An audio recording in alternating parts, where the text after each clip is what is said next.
Grizzlies fans know it's the team that gives you the edge. Big River Steel does too. And much like the Grizzlies have recruited legendary talent, we want you to be part of our team. Are you ready to be part of something legendary?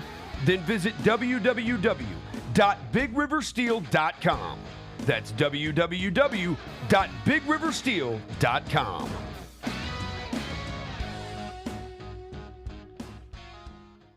Maxwell in concert. The Serenade Tour. October 16th at FedEx Forum. Maxwell. With special guest Jasmine Sullivan. And October London. Tickets on sale now at livenation.com. Don't miss Maxwell Live. Hey Grizzlies fans, after exciting hoops and a lucky night of gaming, where do you rest your head? Look no further than Southland Casino Hotel, proud sponsor of the Memphis Grizzlies. Our high-rise hotel is the epitome of luxury and comfort. Picture this, you've just finished an evening of gaming and dining, so you head on over to one of our 300 rooms to end the night. Choose from standard suite and presidential suite, plus we're pet-friendly and offer mobility scooters for rent. It's a seamless experience for everyone. And don't miss the Main Street Exchange, right in the heart of our casino lobby. Whether you're craving a snack or need a souvenir of your stay, we've got you covered. From polo shirts to shot glasses, take a piece of the Southland excitement home with you. So come stay and play at Southland Casino Hotel, where every moment is designed for your enjoyment. Book your hotel stay by calling 833-703-3350 or visit online at southlandcasinohotel.com/hotel. Guests must be 21 years of age or older to check in at hotel. Must be 21 plus. Play responsibly. For help quitting, call 800-522-4700. A movie called Crossover. It's a basketball movie, but I think it's the top 3 worst basketball movies I've ever watched in my life. Anthony Mackie, Yes. Wayne Brady. Yes, and hot sauce. Hot sauce. Oh my God. Did you ever consider that I'm about to watch a movie where one of the actors is hot sauce and think this is probably not the best idea? The Chris Vernon Show, live weekdays at noon on YouTube at Grind City Media and the official Grind City Media app.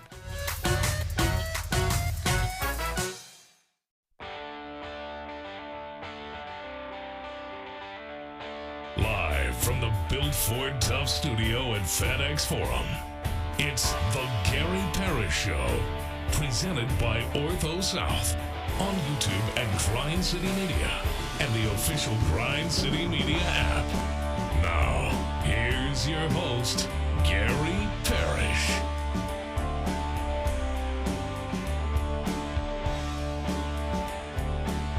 All right, I'm here. My name is Gary Parrish. I'm speaking to you from the Built Ford Tough studio, FedEx Forum, downtown Memphis. Bennett Doyle right there producing the program. Glad he's with me. Glad you're with me. Hope you're getting through the day best you can.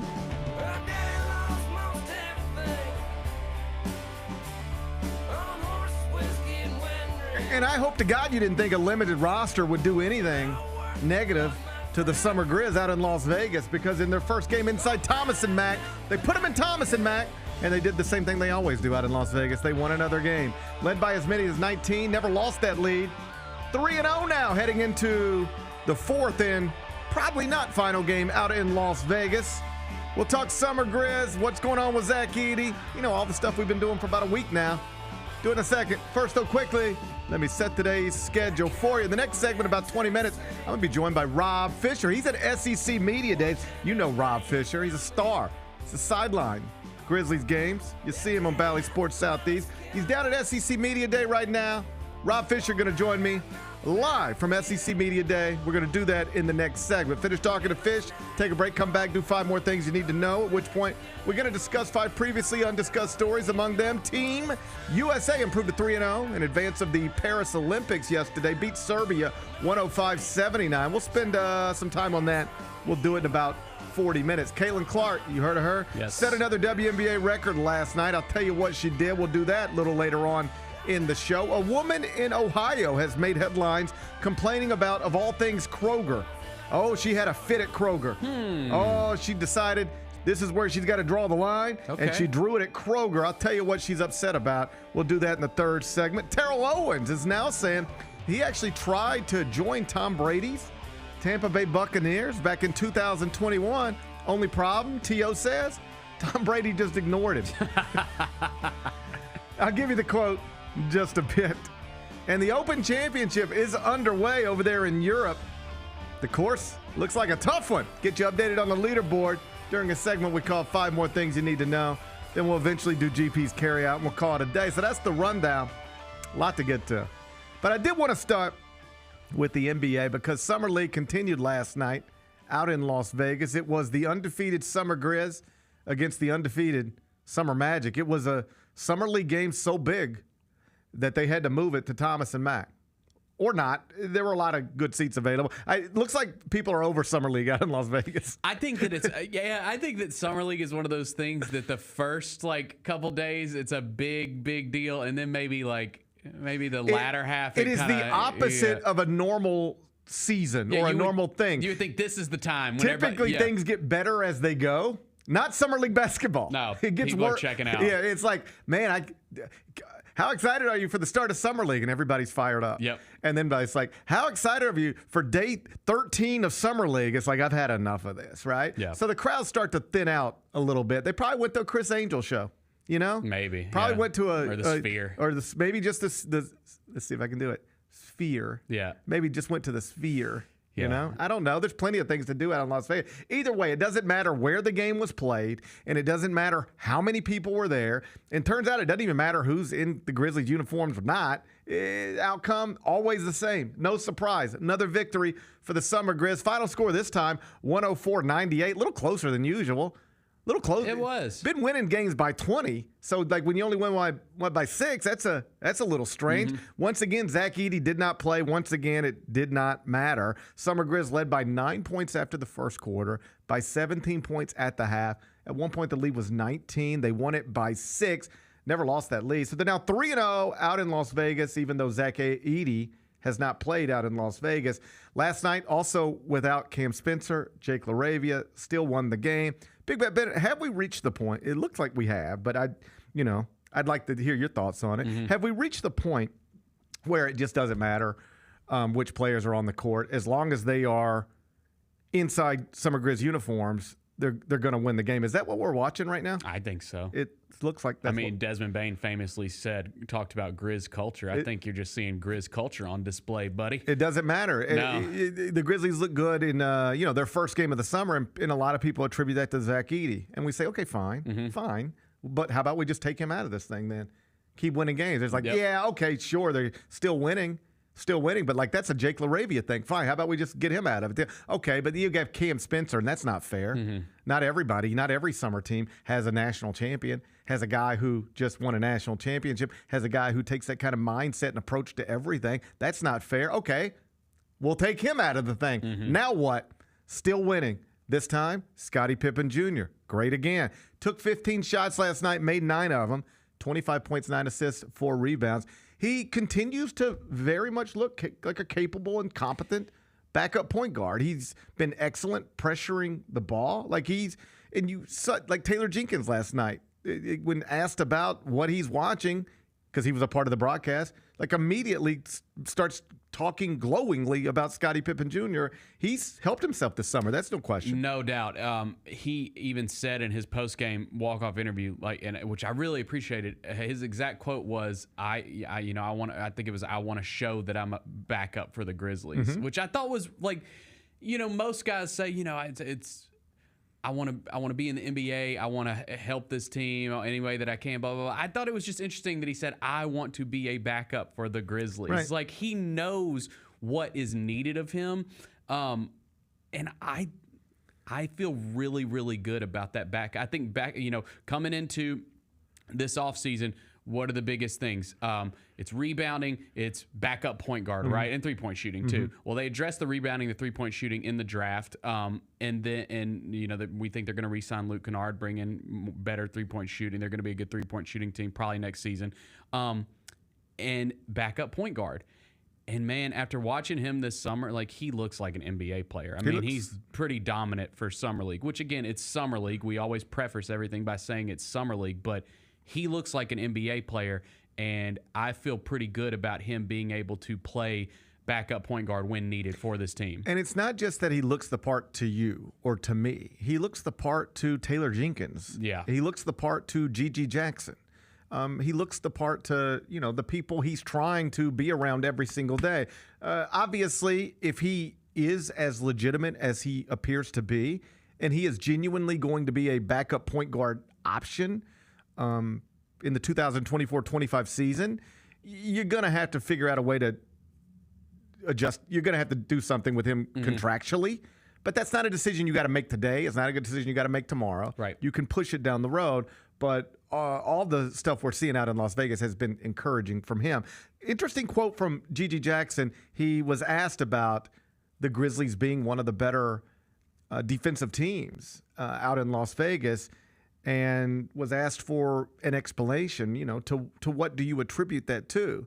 And the quote, this is from Gigi Jackson, he said, "It's Scotty P. Scotty P is not like his daddy, no cap. He's been extremely great, even as a locker room guy, giving us pointers on the bench and stuff. I see him and Jake as the leaders of our team." What does that mean? He's not like his daddy, no cap? I mean, wasn't his dad a pretty good defender? Great. Yes, Scotty Pippen was a great defender. Like one of the greatest. Yeah, I don't. So I didn't really I didn't understand the quote. Maybe he's talking about the position that they play. Okay, maybe that's it. Yeah, but that's pretty obvious. I don't think you have to point that out. I don't think anybody is out there confusing Scotty Pippen Jr. with Hall of Famer Scotty Pippen in terms of body, makeup or even ability or anything. I just didn't. Innocent, I'm sure. Doesn't mean anything by it. But I was just like, he's not like. It was just a weird sequence of words. Why is this team so great defensively? Answer, because of Scottie Pippen, who is nothing like his father. It just like, if you were trying to, man, I know they play a different position and all that stuff, but he gets after it on defense just like his daddy used to. That would have made more sense to me. Yeah. But whatever. I don't care. I just want Gigi to keep talking. It doesn't matter to me what he says. Yeah. Also, there was a point, and did you notice this? Last night's, they have Taylor Jenkins on the broadcast, and he said they are intentionally giving Gigi the toughest defensive assignment he can have every game. Yeah. They want him challenged on that end every game. It's important for him. I mean, if he is going to get major minutes for the Grizzlies, that's going to be huge for him because he's going to be guarding teams' good wings, right? I mean, it's going to be. We don't need you to be all defense. No. But we want you. I think it works on a couple of different levels. Just physically, like you're getting him out there and you're challenging him, like in a basketball way. Mm-hmm. Also, mentally, you are making it clear to him, this is what's important. Mm-hmm. We know you can bounce it. We know you can drive it. We know you can shoot it. We know all the stuff you can do on the offensive end of the court. Yep. Do you want to play? All right, we played you so many minutes last year and let you get all these shots off because we didn't really have a choice and we didn't care. All right? Everybody was hurt. Well, hopefully everybody's not going to be hurt this time around. Do you want to play? Do you want to average as many minutes in your second year as you did your first? Mm-hmm. Do you want to play? If so, this is the stuff you got to get better at. Yep. So go show us this summer. They're giving intention. I thought that was interesting. They're not just out there trying to win every game. They want to win every game, but that's not necessarily the goal. This is still about development. This is still about seeing stuff. And they want to challenge Gigi on the defensive end as much as they possibly can out in Las Vegas. For Taylor to make that a priority and make a note of it, I thought was interesting. Obviously, the big story, Zach Edey once again did not play.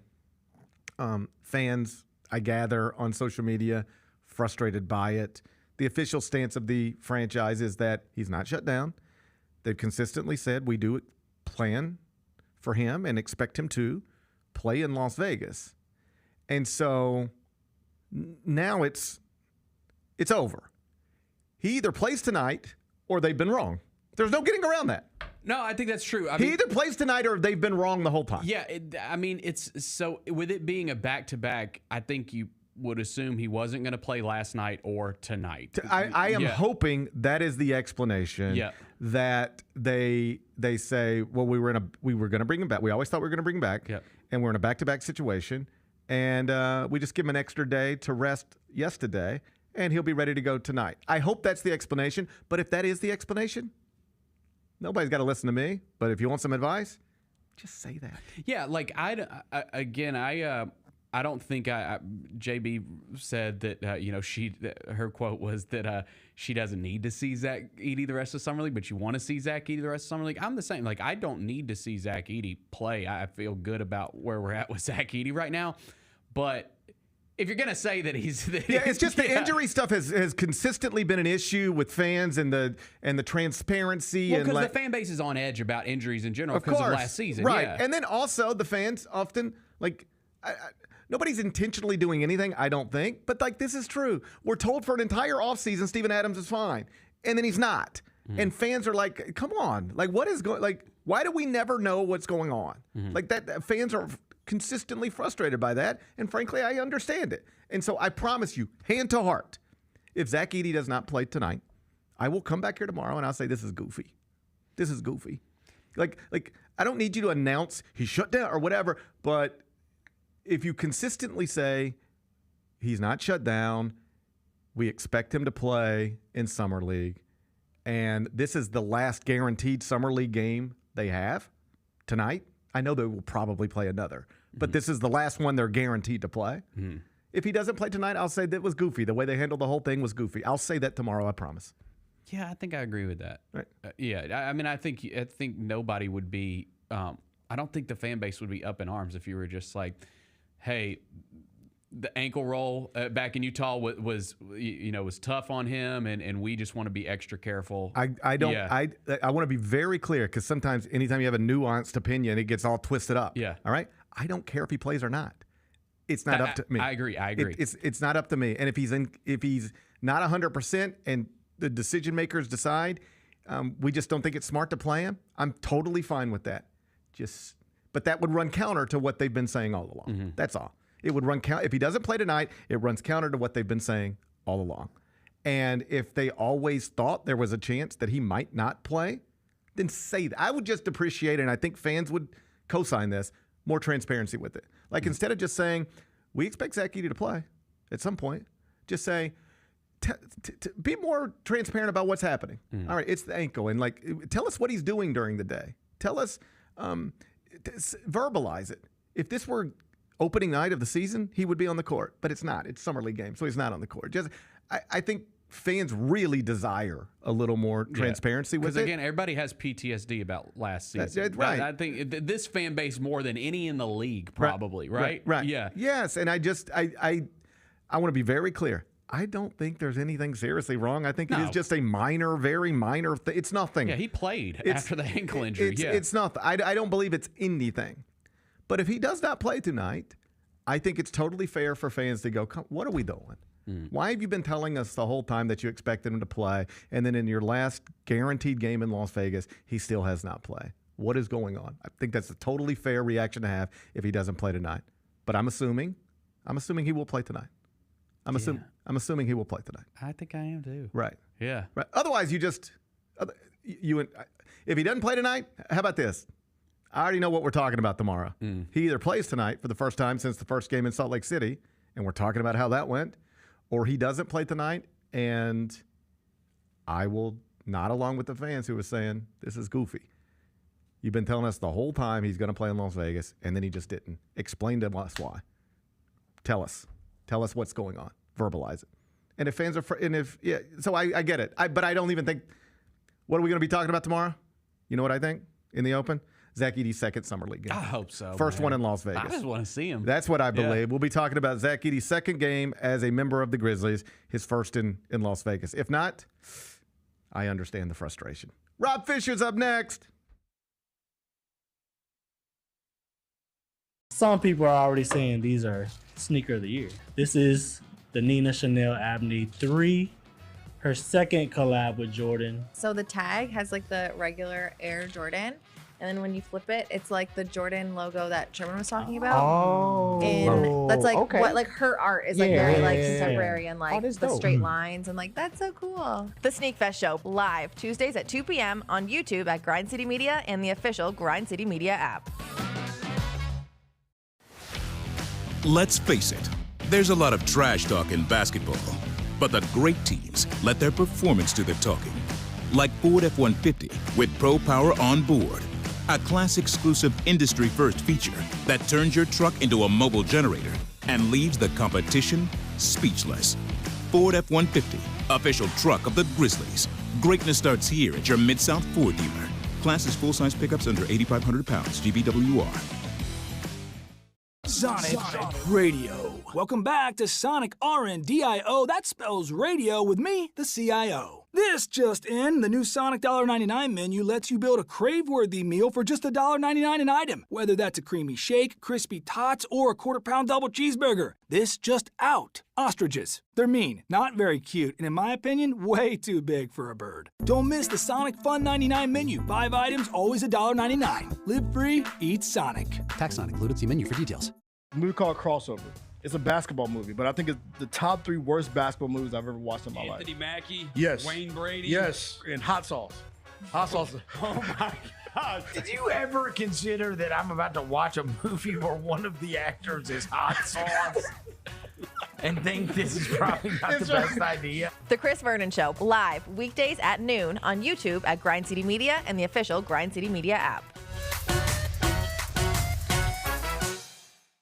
Let's check out the American League. Odds to win the American League this year. The New York Yankees are still at the top. I think if you're looking for a value pick, it's probably the Guardians. Yeah. I mean, at plus 600, they have the best record. Yeah. and they just kind of do it quietly because they have a lot of guys that you've never heard of. The Odds Couple with Rob Fischer, Lang Whitaker, John Roser, and CJ Hurt live Thursdays at 2 p.m. on YouTube at Grind City Media and the official Grind City Media app.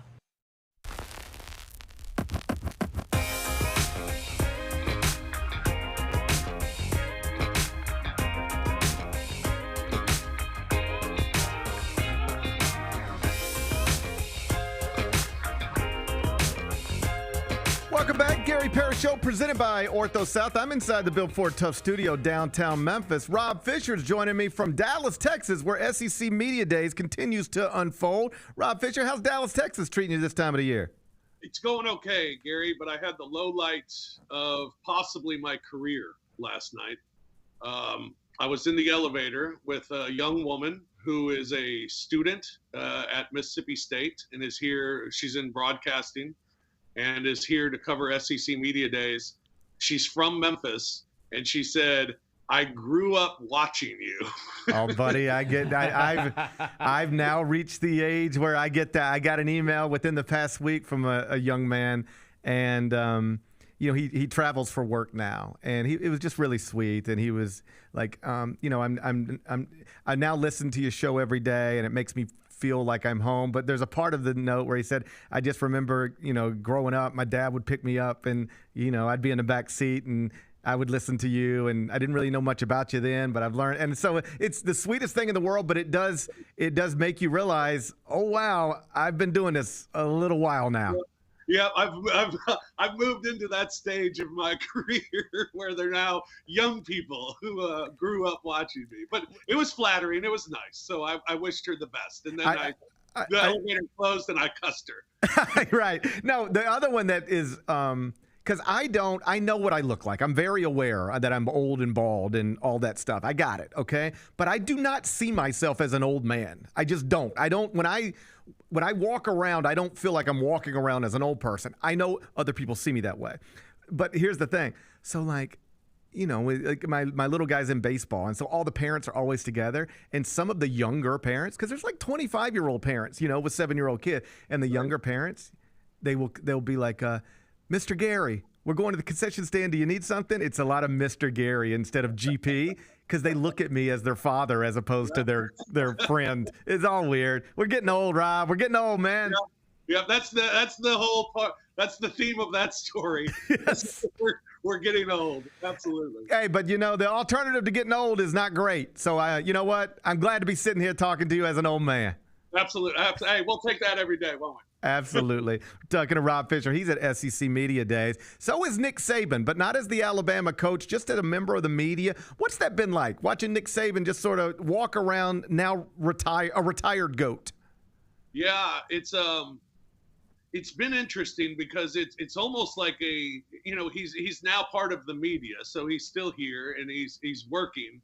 But it's been interesting how many coaches have gone out of their way while at the podium to talk about Nick Saban and the influence that Nick Saban had on them. So it's been kind of like a week-long retirement party for Nick Saban, because everyone giving them their respect, and everyone, Steve Sarkisian came out basically yesterday and said, I'm here only because of Nick Saban. So it's been nice. I think it's been hard for Nick Saban because he doesn't love hearing all those accolades, but he's handled it pretty well. And, a lot of coaches giving him a lot of respect and calling him the GOAT as well. So it's been kind of a party for Nick Saban here this week, other than the fact that he couldn't get in without a credential on day one. But other than that, it's been a nice celebration of Nick Saban's career. It's been cool. I saw somebody making note of that story. The story, of course, Nick Saban shows up at SEC Media Day. He's trying to get into the media area, doesn't have a credential, and they won't let him in. It's Nick Saban. I saw somebody quote tweet that or add to it. One time they saw Tiger Woods at a golf tournament, and it was the same type of thing, didn't have a credential or something, and there was literally somebody blocking Tiger Woods. They were like, sir, you can't come in here without a credential. And he was like, well, I don't have a credential. And they were like, well, if you don't have a credential, you can't come in. And Tiger, there's apparently a big billboard just right there of Tiger Woods. And he's like, can that be my credential? Like that, it's me. I'm Tiger Woods. So it is. So you get some power-hungry people sometimes that want to do their job a little too well, but it is hilarious to just think that Nick Saban's getting hung up there. Well, and that's the thing. Saban even said he never had to have a credential when he was the head coach. He just kind of walked around and did whatever he wanted. But, you need one now. And you got that security guy. He's become a little famous himself this week, so he's getting his 15 minutes. So good for him. You mentioned Steve Sarkisian saying, without Nick Saban, I'm not even here. And I know people say stuff like that all the time. It's not always true. But it is quite literally true with Sarkisian. I think it's quite literally true with Lane Kiffin. He reignited these men's careers and made them tens of millions of dollars. I was always fascinated by the idea that obviously Nick Saban always had staff turnover because people are trying to hire his guys, but he was never hesitant to bring in troubled people or fired people or people who had struggled in some way and really help them get their careers rebuilt. That's part of his legacy, and it's an attractive part of it. Butch Jones. Yes. Is another one to add to that list. It was a long line of guys that he brought in that just didn't go out the right way, and he brought them in and kind of revitalized their careers. Sarkisian's the head coach of Texas. That's where he got him. It's pretty remarkable, the Saban coaching tree and the Saban revitalization project that he had gone through year after year with these coaches and replacing these coaches and having them find other jobs. And it's pretty remarkable. And it's great to hear these coaches talk about how Nick Saban did that for them, and that, they didn't know where they'd be without Nick Saban at this point. So it's truly cool to hear those stories, and it's great to watch Nick Saban have to sit there and react to it because it makes him so uncomfortable talking about himself. But it's been quite entertaining to watch him have to do it this week. So the guy replacing Nick Saban, that's Kalen DeBoer, who wasn't a household name even this time a year ago. I'm not sure he's a household name now outside of the state of Alabama, but the guy is undeniably an incredible football coach. Obviously, running a program like Alabama, it's not just about coaching football, but this guy's been a Division I coach for a while and or a college coach for a while at different levels. His career record is 104-12. He's barely lost ever. What are the expectations for Kalen DeBoer in his first year at Alabama? I think it'll be interesting to see what happens because the expectations are for Alabama to be a playoff team. This is a team that lost 40 players through either the portal or through the NFL. But everybody they got coming in behind those guys are five-star guys and great athletes. They got the quarterback with Jalen Milroe. They got another great running back that they're going to have. Their defense replaces a couple of stars, but they replace them with five-star guys. They do have a tough 5-game stretch right before the Iron Bowl at the end of the season where they're at Tennessee, Missouri at home, at LSU. Then they got a break with Mercer, but then they go to Oklahoma as well. So 3 of 5 on the road with Oklahoma, LSU, and Tennessee. But kind of manageable. I mean, the expectation for Alabama is to be in the college football playoff this year and to not take a step back. That's a lot of pressure on Kalen DeBoer to get that job done here in year one. But as you mentioned, I mean, all this guy has done is win and has been a great coach. So, you know, the question of following a legend, is that the smartest thing to do? We'll find out, because the standard at Alabama is college football playoff and national championships. It's not missing out on the playoff. It's not competing for SEC championships. And so we'll see. We'll see if it's a step back here in year one. I think it might be as far as the SEC is concerned, but I think this is still a team that'll be in the 12-team playoff when it's all said and done. Kirby Smart, Georgia's national championship winning coach, made headlines this week by disclosing, I believe for the first time publicly, that Georgia's collective that is handing out these NIL deals to players is now fining players for traffic violations because Georgia players, somebody died in a car accident connected to the program. And there's just been one not so great traffic headline after another connected to that program. Do you have a sense for how unusual that is? A collective giving players money, but now fining them if drive a little too fast or whatever. I haven't heard of that before, as far as taking money away from these guys. But I kind of like it, though. I mean, if we're getting to that point where we're getting close to being professional anyway, now with these athletes being paid, why not take money out of their pocket when they do things wrong instead of making them run laps? Take the money away where it really will hurt them. Georgia had to do something, because this has just become outrageous and out of control what has happened over the last couple of seasons as far as these traffic violations. And as you mentioned, someone died because of one of these traffic violations. So it's something had to be done, and I don't know what it was going to be, but hey, taking money away from these guys, maybe that'll send the message. But I hadn't heard that before in college athletics, and that was the first time I had heard it when Kirby mentioned it on Tuesday. It's an interesting week for Lane Kiffin. On one hand, he goes to SEC Media Days, head coach at Ole Miss, with a likely preseason top 10 team, a team that has a chance to be in the college football playoff. On the other hand, he just lost his father. Yep. What was that like, Lane Kiffin, being in the room with him earlier this week? Yeah, I got to be in the side room with Lane Kiffin, and you could tell that he was emotional. And basically, when in the side room, he didn't want to talk. He wanted to handle it all in one fell swoop, and he was going to do that in the main media room. Thanked everybody for their condolences and thanked everybody for saying that they were thinking of him, but he just wanted to handle it one thing. So he was in his comfort level. I think there was a lot of football. I thought Greg Sankey did a great job when the commissioner introduced him. He even said, hey, I have asked Lane to talk about his father and asked to share a story about his father. But after that, we'd like to focus on football if we could do that and, give him his space as far as his father is concerned. And so Lane came out and told a story about money and then went on and just talked football. So I think they did a good job of trying to keep him in his lane and keep him just talking football. But I'm sure it was very difficult for him. It was interesting because when the day was over, I was talking to someone and I was like, I don't know if it was a day of healing for Lane Kiffin or a day of, kind of taking his mind off of things with his father, or if it was all just kind of together. I don't know, but I thought he got through it pretty well. If it was therapeutic, great. If not, hopefully he's got his time to mourn now, because I thought he handled media days really well with that hanging over his head. Just a couple more things for you. How much of a topic of conversation is realignment at SEC Media Days? Because it feels like it's a never-ending conversation in college athletics. It's actually stopped. I think because of the addition of Oklahoma and Texas and so much talk about that this week, that the thought of anybody else coming in or any other movement has kind of been tabled. We know the fact, though, Gary, is it's never over. We could sit here now and try to expect, what's going to happen next to the SEC.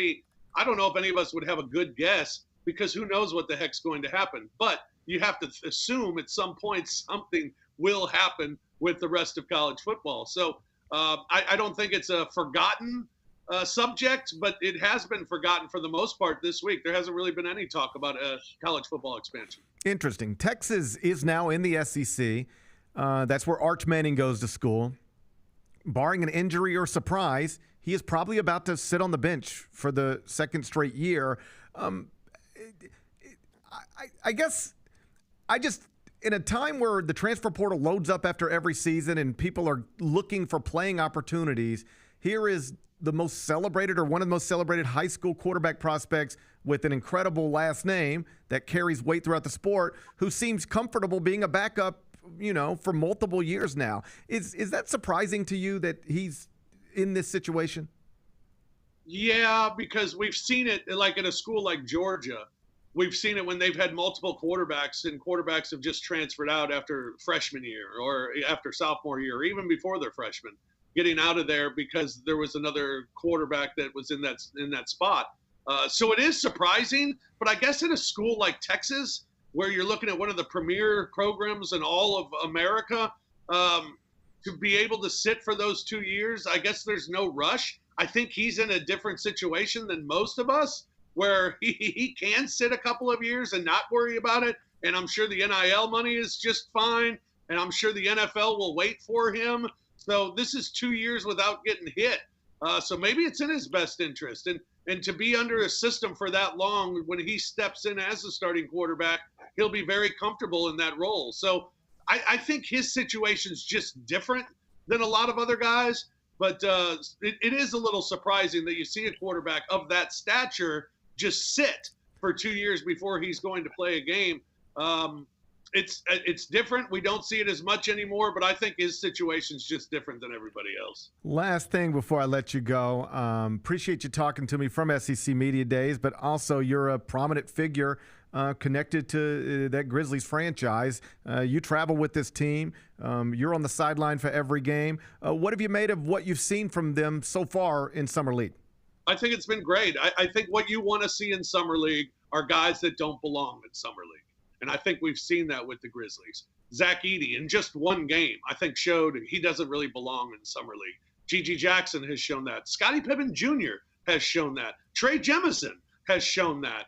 And so I think, your young guy, Jake LaRavia has shown it. I mean, all the guys that you wanted to see this Summer League, including the two rookies with Wells and Spencer, they've all performed well. They've all performed at a level of what you expect from Summer League, to be better than guys who aren't NBA players. And they're showing that they are true NBA players. So I think it's been great. Would love to see the big fella back out on the floor before it's all said and done like everybody else. But I think he showed he doesn't need to be there, but I'd like to just see him one more time. But it's been a really good Summer League for the Grizzlies. Playing poorly can stand out. Playing well doesn't stand out. But it just means that you're where you're supposed to be, and I think that's been refreshing. That is Rob Fischer. He's at SEC Media Days. You can find all his work, grindcitymedia.com. He's on X, The Fish Nation. That's The Fish Nation. Appreciate you, buddy. Thanks for your time. I'll see you when you get back in town. Sounds good. Thanks, GP. All right, bye-bye. That's Rob Fischer on X at The Fish Nation. Talking about Lane Kiffin, Rob wondered, is it helpful to just talk about it? Mm-hmm. I think people handle these things in different ways, obviously. But I can tell you my experience. Two things stand out. You don't know how you'll feel or how you'll react, or at least for me, I did think about things in advance because my father's health had been declining. Like, how am I going to feel when this happens? And it's not as you anticipate. At least that's my experience. And the other thing is I did find it therapeutic sometimes just talking about it, even with people who I barely knew.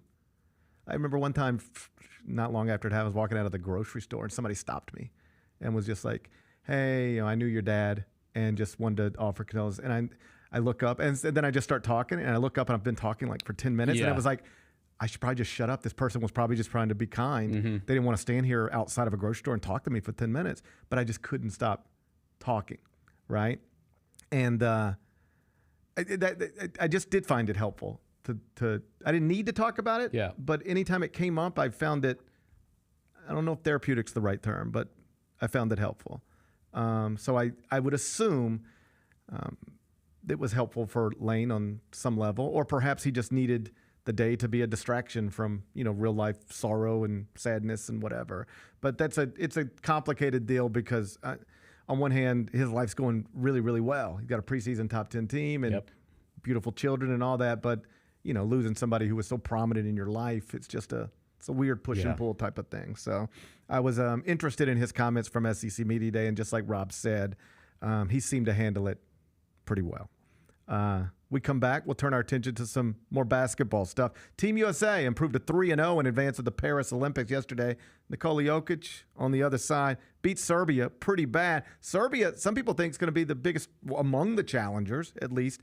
Bennett says no chance of that. Don't even worry about it. We'll talk Team USA next. Gary Parrish Show, presented by Ortho South.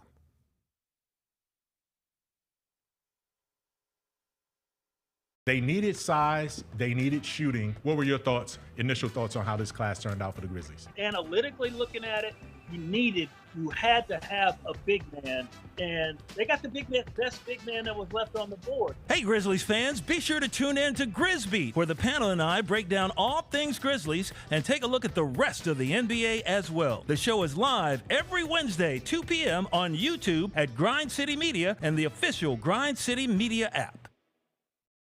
Let's check out the American League. Odds to win the American League this year. The New York Yankees are still at the top. I think if you're looking for a value pick, it's probably the Guardians. Yeah. I mean, at plus 600, they have the best record. Yeah. and they just kind of do it quietly because they have a lot of guys that you've never heard of. The Odds Couple with Rob Fischer, Lang Whitaker, John Roser, and CJ Hurt live Thursdays at 2 p.m. on YouTube at Grind City Media and the official Grind City Media app.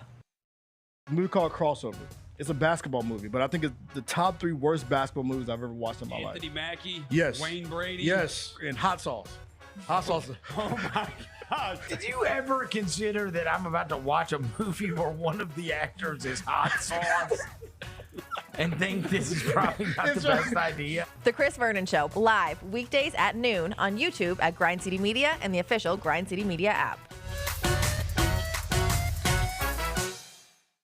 Sonic Radio. Welcome back to Sonic RNDIO. That spells radio with me, the CIO. This just in, the new Sonic $1.99 menu lets you build a crave-worthy meal for just $1.99 an item. Whether that's a creamy shake, crispy tots, or a quarter-pound double cheeseburger. This just out. Ostriches. They're mean, not very cute, and in my opinion, way too big for a bird. Don't miss the Sonic Fun 99 menu. 5 items, always $1.99. Live free, eat Sonic. Tax not included. See menu for details.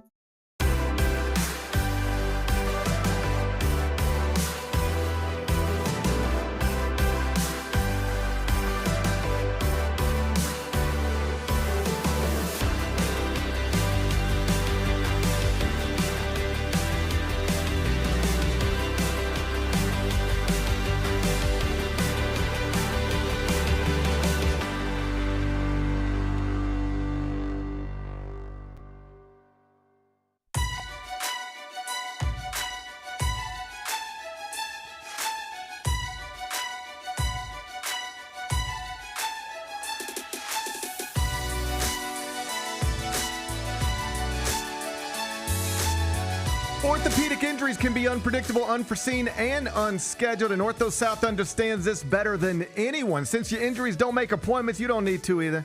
That's because Ortho South welcomes walk-ins during the weekdays and the evenings and even on Saturdays. So next time an unforeseen injury makes an unscheduled appearance in your life, visit orthosouth.org to find your nearest urgent care location. Just walk in, and Ortho South will take care of everything, especially you. Learn more at orthosouth.org. That's orthosouth at orthosouth.org. Now I got 5 more things you need to know. Number 1. Team USA improved to 3-0 yesterday in advance of the Paris Olympics. Blew out Serbia. It wasn't even close, Big Bet Bennett. Steph Curry led Team USA with 24 points. Bam Adebayo added 17. Have you gotten USA basketball fever yet? I do have the fever. I don't have it yet. No, I mean, I would like to get it at some point, but I don't have it yet. No, I have it. I'm fired up for the Olympics, actually. I love when the Olympics come. Yeah, I'm going to them. Are you really going? I don't know yet. You're going to be. I am going to be in France during the Olympics. You've been to the Olympics before? I've never been to the Olympics. GP. I gotta go. You have to go. You have to go to something. At least like go to where they're doing things and get some merch or something. I'm going to go to where they're doing things. Yeah, I think you got to go. We're going to be in the French Riviera. That sounds stupid. I'm sorry. I take that back. That is a massive flex. We're just going to be hanging out in the French Riviera. But they are going to have soccer there. They're going to have soccer there. Oh, that'll be cool. Maybe I should go see some football, as they say. Is USA going to be playing when you're there? I looked at it, but I would think I was in an altered state. I got you. I don't really recall exactly what I was looking at. I don't think it matters what you go see. I think as long as you say that you saw an Olympic. I just need to be able to walk out of it. I need to come back stateside. When I return to the United States, I need to be able to say I've been to the Olympics. Yeah. That's what you think. I think so, too. I love the Olympics. I'm fired up for it. Obviously, I'm really excited about because I think, when does it come to LA? Is that the next one? I think that's the next one. The next one's going to be in LA. See, I obviously like it better and I'm not trying to sound like an elitist American here, but like it's obviously a little bit better when the time zones work out. Sure. Because this is going to be way off kilter as far as the time zone difference. Yeah. So you're going to get a lot of delayed programming, airing, and things like that. Whatever. Well, I mean, not for me. I'll be there. I'll get to be there, so it's going to work out fine for me. Understood. But you're talking about you and people like you who don't get to go. Correct. Okay, I understand. But I'm still excited, man. I love the Olympics, especially like working in sports for all these years, in sports media all these years. When summer rolls around and you get to August, it's usually like, oh boy. You would agree August is the toughest month as far as content, don't you think? I know you always have stuff to talk about. I can always do it. But I don't mean to say that, but like. That I understand. That's a real thing. The slowest month. There are way more things to talk about in March than there are August. I agree. I just have always been like, I'll figure it out. The slowest month on the sports calendar, though, is August. I kind of like when there's nothing to talk about. Because then you can talk about whatever you want. Anything. I kind of like that, too. But I just do a whole show of Dear Janes one day if I need to. That's fair. But I like it when it rolls around. It's always a big deal, and I'm fired up for it. I'm not. Also, I'm not fired up. Here's another reason I'm excited. I want to be about fired it. up. My wife is just not like I watch everything, right? She ain't gonna watch a baseball game with you, but she'll watch women flip. Yes, I got you. Exactly. Like she loves watch the women Olympics, flip too. And so the fact that it's a sporting event that she's into as well, I'm like, okay, let's go. I'm fired up. We're gonna watch the Olympics every night. Let's go. It really is. It is televised sports for people who do not care about sports. Oh yeah.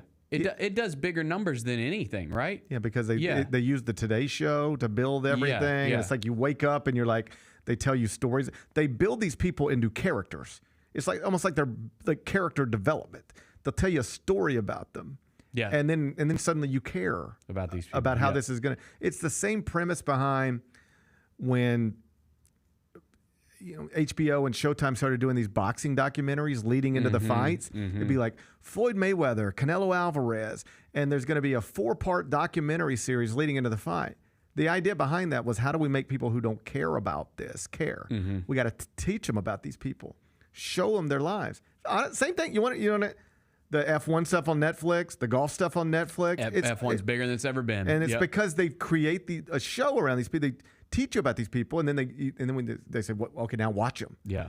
Well, that's the same thing we do with the Olympics. We use the Today Show to tell stories. Yeah. And really, we use all the primetime stuff. Tell stories, build it up. Here's a little 3-minute thing about how this person lost their mom when they were 4. All right, now they're jumping into the pool. You're invested. So it works for television. It doesn't work on me.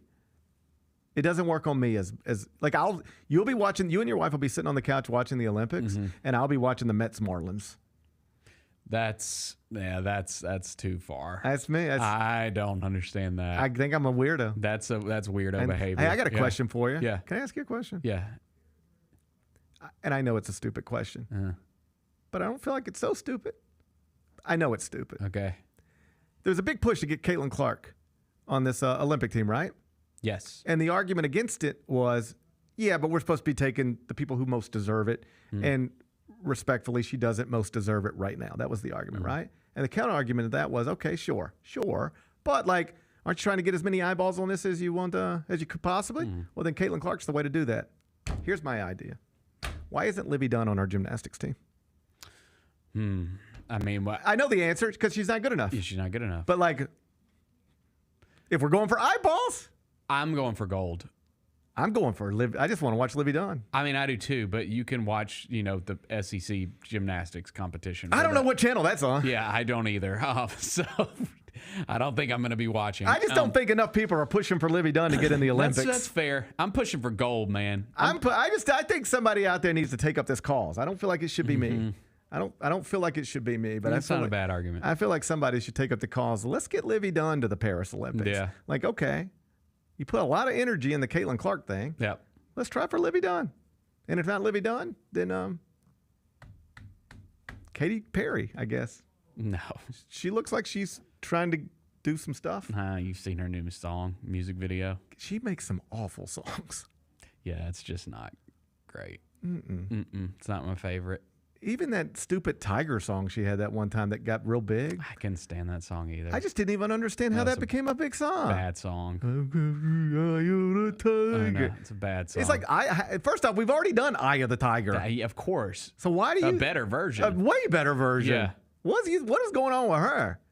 I don't know. But it looks like she's been working out. Yeah. I mean, she's definitely been working out. Yeah. And I think that's one of the prerequisites to being a gymnast. Got to work out. So I would argue Livy Dunn, but if not Livy Dunn, Katy Perry. Okay. I disagree, but fine. Okay, fine. Let's move on. Okay. Number 2. Caitlin Clark. Oh, Caitlin Clark just messed around, set another record. Just a Wednesday night. I saw. In the WNBA. I was watching. Set another record. And I want to be clear. Not a little CC rookie record. I mean, she's going to own all the rookie records. Yep. This is real record. WNBA record. What do they say about Caitlin Clark? Oh, she's just a chucker. I wish she could do anything other than shoot. That's what they said. That's right. That's what they said. That's what they said. There was a WNBA player this year on the record. She said, what does she really bring to the table other than shooting? How about passing? 19 assists last night for Caitlin Clark. That's the WNBA record. Yeah, Nobody ever did that before Caitlin Clark did it last night. Okay, in fairness, like 2 weeks ago when we were arguing and I said that I thought Angel Reese was the rookie of the year, that Caitlin Clark has been going off since then. I just want to acknowledge that. I know that people have taken their sides on the Caitlin Clark Angel Reese thing for whatever reason, Yep. People have No, but Angel Reese is having an amazing rookie season. Angel. Okay, and she's breaking records too. You ready? Two things can be true at the same time. Yep. Angel Reese has been amazing. Yep. And she is a legitimate star, like famous person who is playing in the WNBA. Like, she has broken through. People who otherwise would know nothing about women's basketball are very aware that Angel Reese is a person that exists and having an incredible rookie year. All right? That's true. Right. This is also true. If you're actually voting for Rookie of the Year, it's not even close. No, but what I'm saying is when I made that argument a couple weeks back, it was a little bit closer than it is now. Because since then, Caitlin Clark's just been on a tear. Okay, you ready? Yeah. Two things can be true. It was closer then than it is now. It wasn't close then. It wasn't close then. It was close. It was closer, but it wasn't close. Right? You ready for this?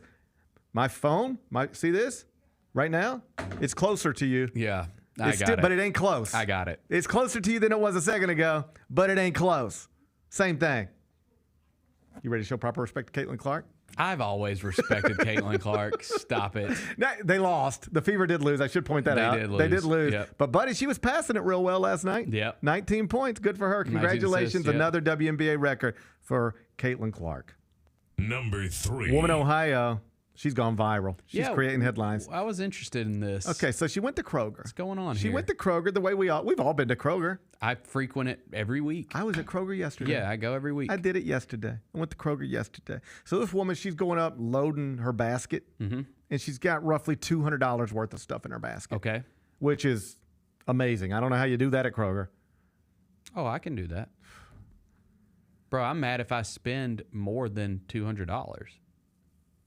Yeah. I mean, I'm closer to.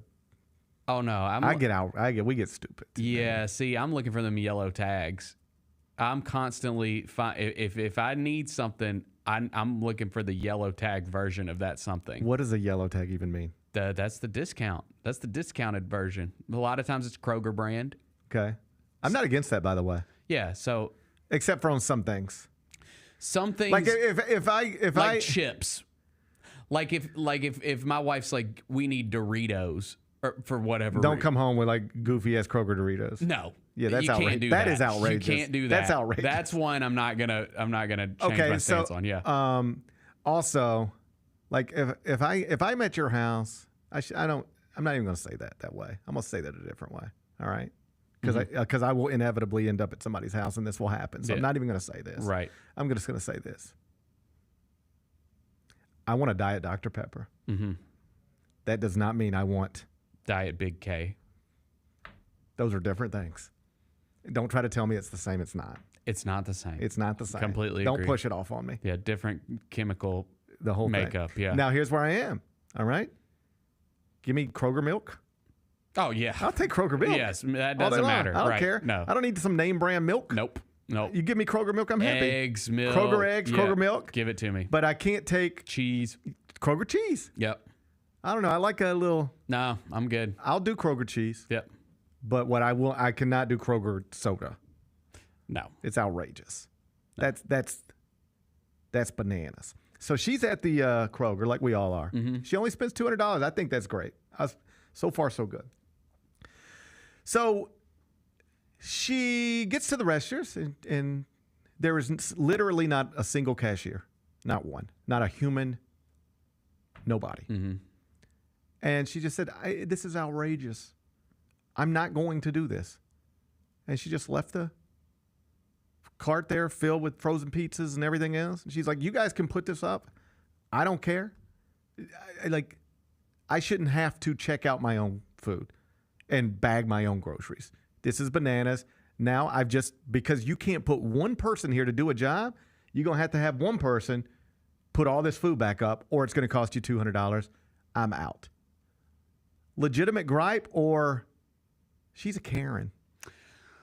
It's giving Karen for sure. There's some Karen vibes there. I'm not going to disagree with that. Yeah, I mean, my stance on self-checkout, I like self-checkout because a lot of times I'm in a hurry. So, like, I'm moving at my pace with self-checkout. Now, granted, sometimes that thing be messing up and somebody's going to have to come over anyways. Every time. And I know. Every time.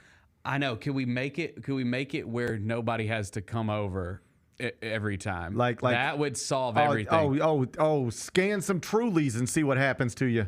Exactly. That's the thing too, is like typically if it's like, your once a week grocery store thing, like if it's me and my family, we probably got some alcohol in there. And I wish we could get around having the person come and deal with the alcohol, like scanning. Like I can scan my own ID. Right. Like, yeah, you know I don't what need I mean? you. Yeah. I either need you or I don't. One of the two. Yeah, can I just don't tell me to do this by myself and then tell me, oh, we're right in the middle of it. Now you need somebody. Yeah, if I need somebody, have them there from the jump.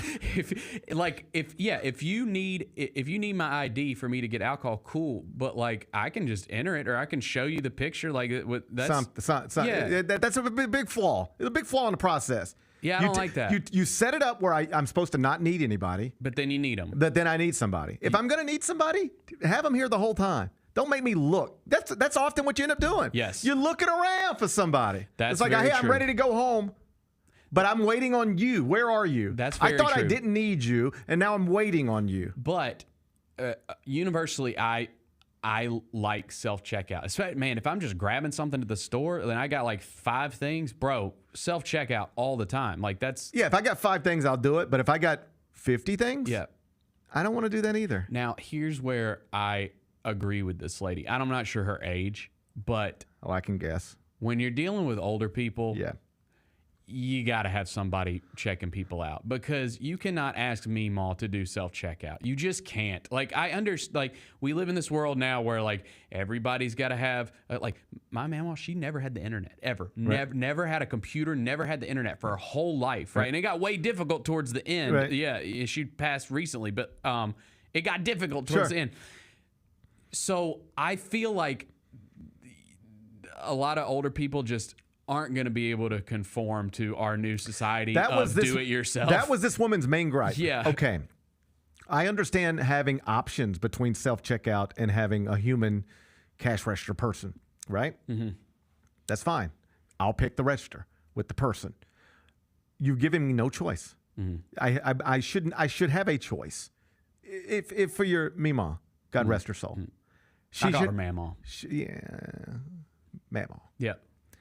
God rest her soul. She shouldn't be asked, there is a scenario where your mama would be in this Kroger with $200 worth of groceries and nobody to help her. Yeah. And she's like, she would have raised more hell than this one. I know, right? So I think that's a credible complaint. I do too. It's one thing if my options are, because these sometimes are my options. It'll be a self-checkout. I can go right now, or a real human, and I'm third in line. Yeah. I'll just stand third in line and look at my phone. I'll just look at Instagram while I'm third in line before I'll go check out my own stuff. You should, at the very least, I think this is this woman's main complaint, you should at very least leave me with an option. You want to have 7 self-checkouts and 1 normal checkout?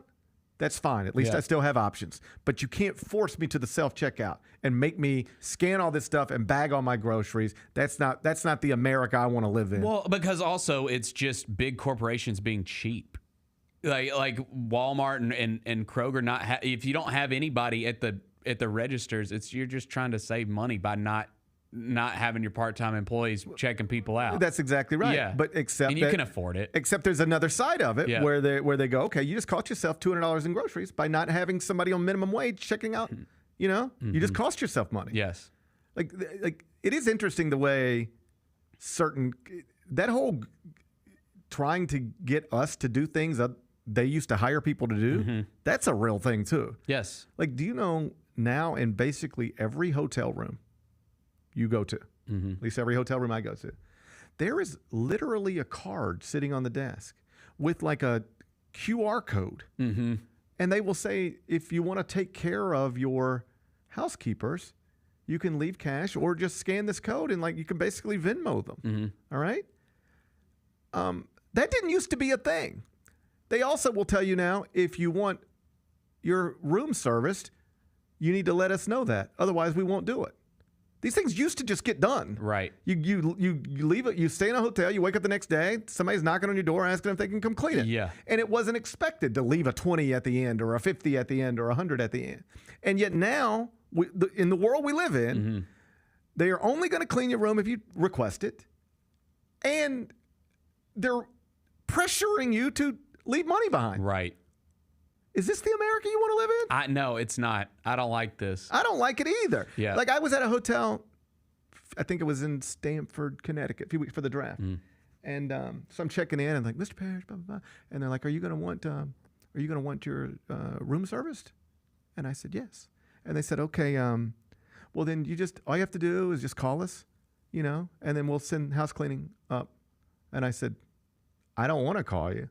I'm telling you right now. Yeah, go and mark it down. Do it. And they were like, well, you just have to let us know every day. I said, I'm letting you know every day right now. Yeah. I want my room cleaned every day. I don't think that's a crazy thing to ask for. But then if you also don't leave money behind, then they're making you feel guilty about it. Yeah. This is not the America I was raised in. And it's not the America I want to live in. No, I'm with you. I've accepted self-checkout, but I need the option.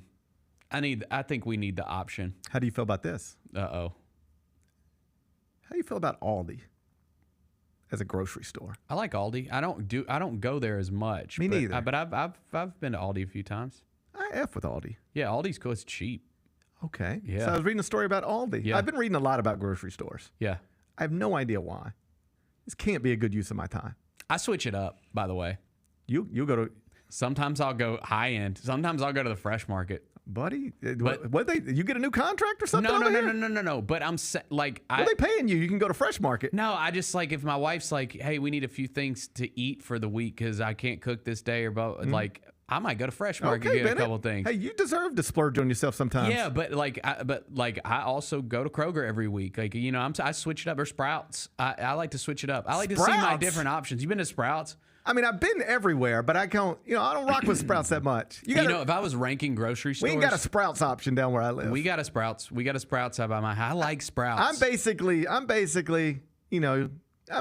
Kroger Walmart. I'll switch it up, Kroger Walmart. Sprouts is depending on whether I need to pick up some Callaways. Sprouts is like a cheaper Fresh Market.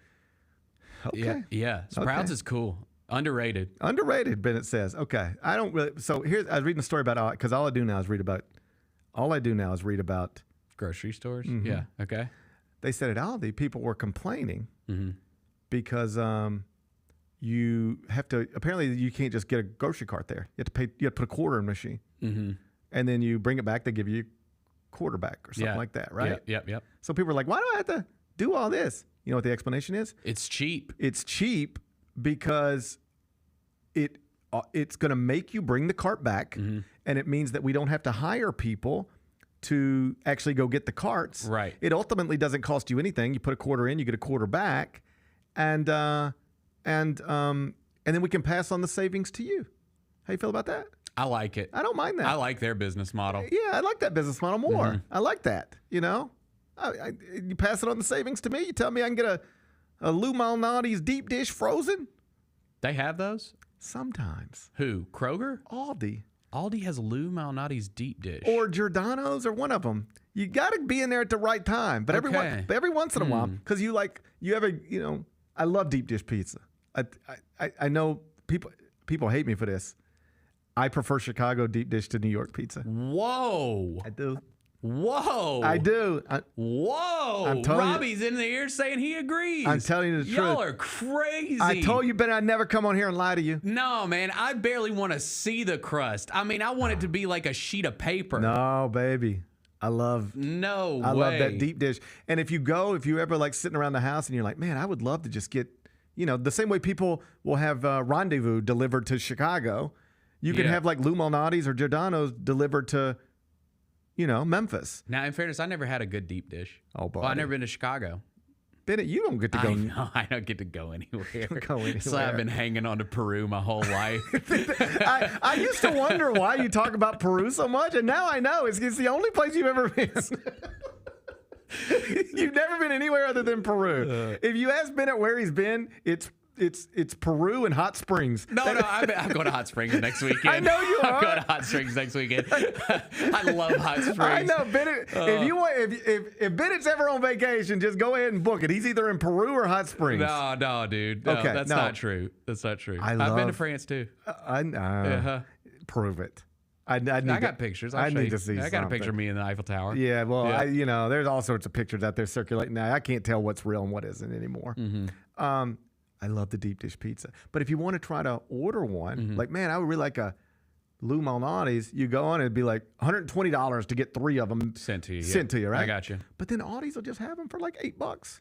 But you got to catch them at the right time. Okay. I don't know if there's a rhyme or reason to it, but I like those. I like those deep dish pizzas. So I rock with Aldi's, and I don't mind putting a quarter in a thing to get a basket. No, that's cool. That's like fine. That. But this whole, you got to have at least one human checker outer there, or else you're failing as a grocery store institution. In fairness, just to wrap this up, because it feels like we should have maybe 5 minutes ago. About it. We probably should have wrapped this up 5 minutes ago, or never even started it.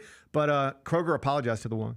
Oh, good. They said she's right. We should at least have one human there, because in all seriousness, somebody like your mama. Yeah, our parents just get in there and it's just overwhelming. Our parents, and God forbid you need to get a bag of ice.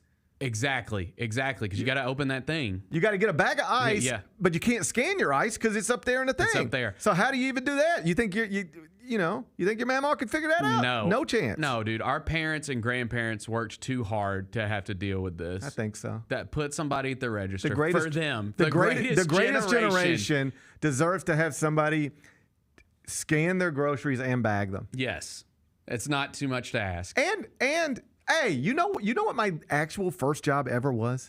Bagging groceries. Was it? At Kroger. Yeah. Okay, I hated it. You know what mine was? CC's Pizza.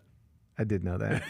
Well, yes, it's Isn't that weird? It's weird the things you do when you're young, you know. Yeah. So I would bag people's groceries, And then you would always ask. I would always say, would you like me to take your groceries to your car? Mm-hmm. You would always at least ask.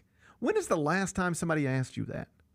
To take your groceries to your car? Never. Literally never. I mean, maybe in like the 90s. I know, but this is when it would have been for me, the 90s. Yeah. You know? No, that's That's just not a thing anymore. I would like somebody to take my groceries to my car just so, because I know what it's like to be that person. Well, I was that person, and I would like to just hand them like a tin or something, and just like, I could make somebody's day. But now it's the click list thing. They like if you do the online order, they'll bring it out to your car. Yeah, no, but I want to. You want to be in the checkout line, and you want the person bagging to I want say, hey. I want a little 16-year-old fella to be like, sir, would you like me to take your groceries to your car? And then I want to say yes. That'd be great. Not because I even need them to, but because I feel like I can make a moment there. I would welcome that because that's how you get tips. Like if you were doing that job. No, I would want to hand, because I remember sometimes you'd take groceries out to somebody's car and they tip you, and sometimes they wouldn't. But when they did, particularly like a 5, if anybody ever threw a 5 on it, it felt like, oh my God. Because at the time I'm probably making like $6 an hour. Yep. And somebody throw a 5 on you, it changed your life. Yes. It was life-changing moments. Yes, it was. And I would like to change somebody's life. Like I always try to tip pizza people well because I was that person. I know what it's like. I know what it's like to knock on a door and deliver something and then go, oh wow, this is a great man. Look at that tip. Oh, yeah. I know what that feels like. I'd like to do that for people, including baggage people at Kroger, but they don't even give me an opportunity anymore. No. This is not the world. It's not the country I live in. No. You know, it ain't been the same since Dale died. It has not been the same since Dale died. Anyway, just give us one human to scan our stuff and bag it. That's good enough for me. We'll work on the other stuff later. Number 4. Terrell Owens. I call him T.O. T.O. Went on a podcast. He's got a bone to pick with Tom Brady the GOAT. Terrell Owens is upset with Tom Brady the GOAT. Did you realize this? Why is that? Okay, so 2021, you might remember that year. Mm-hmm. They're playing football in the NFL.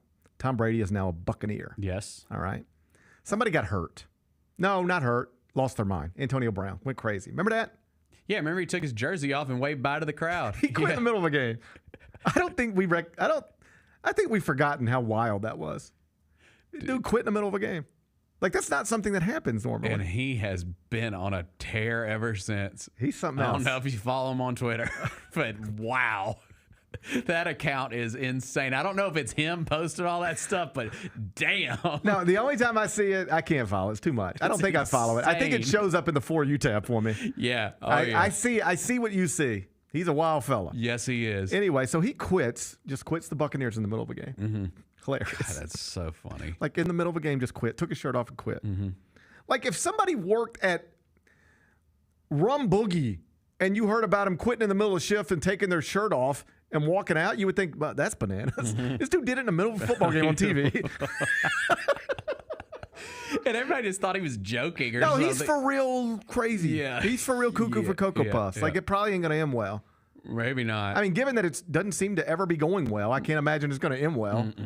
But anyway, so his fella, he's gone. And T.O., as you call him, he says, I reached out to Tom Brady. I was like, yo, man, I can come help you. I just need to be in red zone situations, third down situations. And, you know, I'm here for you. I just want to contribute. Mm-hmm. And he said Tom Brady would never hit him back, never called him back, never texted him back, nothing. He said he was basically just ignored by Tom Brady and that it hurt his feelings. I should, for the purposes of context, at the time this was all going down, Terrell Owens was 48 years old. Yeah. Okay. Tom Brady. Yep. Fellow Hall of Famer. All right? Yes. Do you owe him a text back or a call back, or do you understand Tom Brady just like ignoring Terrell Owens? If I'm looking at this from Tom Brady's position, what would hurt T.O.'s feelings more? Me ignoring him or me texting him back and being like, hey, dude, thanks. But like you're 48 years old. Like, I think the proper way to handle that would be like, T.O. ! Awesome to hear from you, brother. Hadn't seen you in a while, but I'd be happy to put you in touch or your representation in touch with our front office. Maybe that's it. Just get it off my plate. Yeah, and put it between on someone else. Put it between you guys, and man, if it worked out, that'd be amazing. Problem is, everyone knows Brady gets whatever he wants. Problem is, when he was playing, everybody knows Brady gets if Tom whatever he Brady wants. wanted T.O. would have been on the team. Would have been on the whether team. the Buccaneers wanted him or not. Exactly. That's a problem. I mean, he got Antonio Brown there. Yeah, like how do you tell? Like how do you? I actually thought about this when we were going through the hiring process here. Mm-hmm. It was not completely up to me who I was going to be sitting here with. Right. It wasn't completely up to me. Mm-hmm. But I had a say. Yes. And I always wondered, like, if it didn't work out for some reason. What would you say? No, even if I told you, Bennett, I did everything I could do, I don't think you would have believed me. Right. Right. I don't think you would. I would have, but I don't think, yes. but I would understand your skepticism. Could have been like, you did everything you could do? Well, then why couldn't you get it done? Right? Yeah. And that's a fair. So that's a flaw in my strategy. If you're Tom Brady, you're like, yo, man, because down the road it never happens, and then you see each other, and it's like, man, remember that time? I did everything I could do, and if you're Terrell, be like, you didn't do everything you could do. Because if you wanted me, I would have been there. You're Tom Brady, right? Flaw in the strategy, I admit. Thanks for pointing that out. I don't mind ignoring him. You know why? Because you got to have self-awareness of your TO. I get frustrated by people who bring stuff to me that is so outrageous that they can't. I will ignore stuff. Not like this, but like stuff. I will. Every once in a while, I don't want to give you an example because they'll know who I'm talking. I don't want to. Every once in a while, somebody will bring something to me. They're like, GP, I got this idea. I'm like, okay. And it's like, okay, what we should do is boom, and then you should do this. And it always starts out with what we should do, and then it's what you should do. Then it's a whole list of things I need to do. Yep. And I'm just like, I'm not even calling this person back. that is such an. If you have such a lacking of self-awareness that you don't understand how ridiculous it is for you to bring this to me, then I don't care if you feel some kind of way because I won't acknowledge it. Because you've made me, I can't even believe, this is so stupid and such a ridiculous thing to ask me to do. Right. I can't even believe you brought it to me. And if you, whatever it is that it takes for somebody to understand, I shouldn't even bring this to him. If you don't have that, I don't care. I don't care about the other stuff. Yeah. I'm not just going to respond to make you feel good or even think about this for another second. I can't believe you just sent that to me. Right. I do that all the time. And that's what I would have done with Terrell Owens, I think. Right. Like if you're Tom Brady, imagine you're sitting there, your family's falling apart, your season's not going well, and now you got 48-year-old crazy person Terrell Owens asking if he can play. Just like I swear to God, I'd be sitting at my desk and my family's falling apart. My season's not going well, and I get a text from Terrell Owens asking me, and I'd just be like, I bet a version of that happened. I would just be like, I can't deal with this. Yeah. Okay, so I'm Team Tom Brady. I think I'm Team Team Tom on this. Like, one. don't text me at 48 asking if you can come play football with me. Dude, he got Julio Jones on that team, and we said Julio Jones was too old. Right, you're 48 years old, bro. Yeah. Don't text me at 48. Yeah. Asking me. That's crazy. I'm Team Tom Brady on this one. Number 5. Open Championship. It is underway at Royal Troon. They're over in Scotland, and the course is eating them up, Bennett. That's what I'm seeing, man. Bennett, the course is eating them up. Justin Thomas is 3 under par. He shot a 3 under par 68, and he is your solo leader right now. Round 1 still in progress. I know what you want to know. You want to know what's going on with Tiger Woods, don't you? I do want to know what's going on. I was also seeing what's up with my guy, Colin Morikawa. We were talking about him. He's hanging around. Tiger's +4 through 8. He was 1 under through 3. That was encouraging, but then he bogeyed 4. I can't. My eyes are so bad. He bogeyed 4, double bogeyed 5, bogeyed 7, bogeyed 8. He should stop doing that. Yeah, come on, man. And I know, like, Tiger understands golf better than I do. And Royal Troon. Doing that. Yeah. He knows his way around Royal Troon better than I. But he should stop bogeying so much if he wants to have a shot at this thing, you know? Yeah. Why do you think he keeps doing that? Not doing good. I see Tiger down there. Why is he doing that so much? Bogeying. It's honestly like, yeah, I don't know why he should stop doing that. You got some names. It's going to be hard to make the cut if you don't stop bogeying all the time, you know? Yeah. It's tough. Yeah. That's the thing about golf is you can't keep bogeying all the time and expect good things to happen. John Daly, he's way down at the bottom, 11 over. Shot an 8. Shot an 8. It's hard. Bennett, it's hard out there. That's what they say. It's hard out there. This is the same course Michael Eaves went and played at, right? No, he played St. Andrews. St. Andrews, okay. I think he played St. Andrews. This is Royal Trim, but it's tough out there. Hopefully Tiger will turn it around. Yeah. Justin Thomas, 3 under. I see Brooks. Where's Brooks at? He's 1 under. Okay. Yeah, he's tied for 10th. Okay. He's hanging around. That's a name for you. I mean, at this point, if you're hanging around even par, you're thrilled. Yeah. If you're hanging around even par, you're thrilled. So Justin Thomas, your solo leader, round 1 remains in progress. Tiger Woods at this point, 4 over par through 8. Hopefully by the time we're talking about it tomorrow, we'll be talking about he had a wonderful back 9, and I don't know. Fingers crossed. Fingers crossed. Be back with GP's carryout.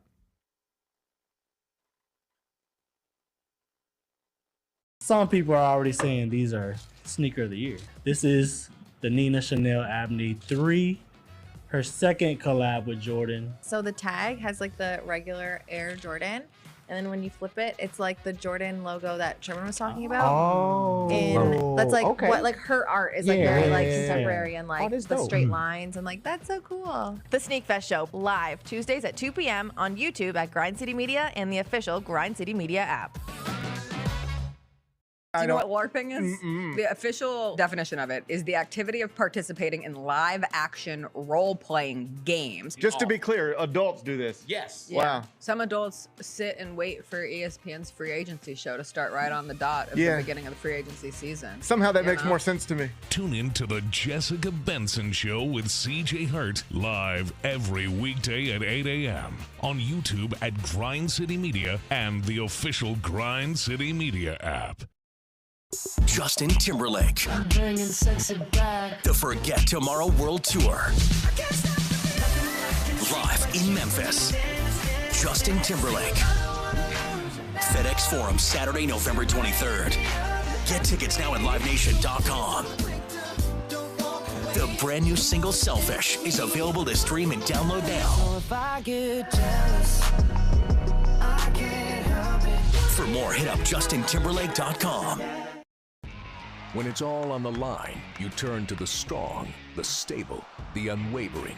To those with a history of raising their performance to meet the moment. It's true in basketball. It's true in banking. Grizzlies Checking from Pinnacle. Play hard. Bank easy. Open a Grizzlies checking account with at least $100 and a recurring direct deposit by August 31st. And you could receive a $200 direct deposit bonus into your account. Details at grizzliesbanking.com. Member FDIC. Let's face it, there's a lot of trash talk in basketball, but the great teams let their performance do the talking. Like Ford F-150 with Pro Power on board, a class-exclusive industry-first feature that turns your truck into a mobile generator and leaves the competition speechless. Ford F-150, official truck of the Grizzlies. Greatness starts here at your Mid-South Ford dealer. Class is full-size pickups under 8,500 pounds, GVWR.